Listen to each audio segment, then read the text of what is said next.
Hey there, fellow gardeners! May is here, and it's the perfect time to plant some amazing perennials that will thrive in your garden.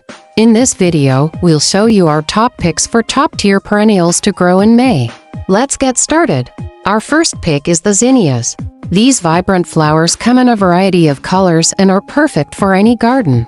They're easy to grow, require little care, and can last all summer long. Next up is the aster, a stunning flower that blooms in late summer.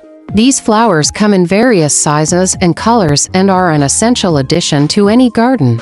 They attract butterflies and bees, making them a favorite among pollinators. Another great choice is the black-eyed Susan.